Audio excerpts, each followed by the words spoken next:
bayabuya nanoma nje bona kube kuyangabo kube bahlala lapha ema-Varsity bangabuyi. Umuntu uthi akafuni ukubuyela ekhaya ubona ngokuthi uze akhishwe i-campus protection services kungikhathi aphume ukhishwa ama-security egumbini lakhe kuthiwe hey isikhathi siphelile waceda ama-exam ngeyi-15 November hamba uye ekhaya. Hayi ke bazamela eminyango ma-security athunywe baphathi be-Varsity ukuthi apake into zakhe abuyele ekhaya uzaze abuye ngoFebruary sekuvulwa i-Varsity. Uyothi sekafikile ekhaya hayi umuntu oyoba yivalele ekamerweni agone i-laptop abukele ama-series nama-movie awadownloadele eRez. Uzawuphuma ekamereni sekayobeka isitsha ekhishini athole bodadewabo nobhuti wakhe omncane bayalwa ukuthi hayi izitsha ziwashwa ngimi ziwashwa nguAkusigema lami angeke ayingene kuyoba ngathi yena isivakashi. Aphonse isitsha evasibhakini abuyele ekamerweni ayochubeka nama-series ongazi angathi hayi lo mntwana lo uvakashile akazilutho. Loyo umsebenzi bekawenza ngaphambi kokuthi ahambe ayocala izifundo zakhe eVarsity. Kodwa nje akasawufuni kwenza loyo msebenzi seminingi nje imisebenzi yena angafuni kuyenza kwakhe ufuna ukuthi angenziswa le misebenzi ehambisana nale ifunda le eVarsity.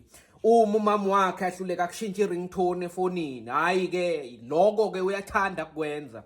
Umama wakhe afuna kudelete ama-message amadala efonini hayi letha mama ngizakwenzela.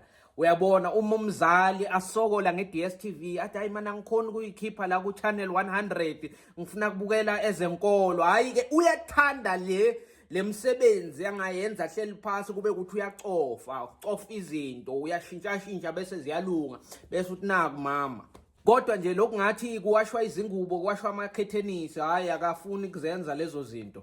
Ujabula uma kuthiwa sicela uyosithengela lokhu naloku edrobheni. Hawu ke nimbeke khona uzawugeza agqoke aconse nange lapha estopini samatekisi somela itaxi ithi itaxi ngamthatha hayi ke so dlala izingoma ubukela ama-video lapha ku TikTok nale TikTok ayibukela lapha eTexini ivolume lapha phezulu kubukwa yena lapha eTexini phela amadatha enesifasa waphelanga kubukwa yena lapha eTexini. Hayi ke uzawushoke ngezwe elincane ukuthi ufuna ukwehla phela udriver naye uvule ifastera ubuka abantu angabalayisha kamuzwa nale TikTok edlalwa nguye ibanga umsindo andlule naye.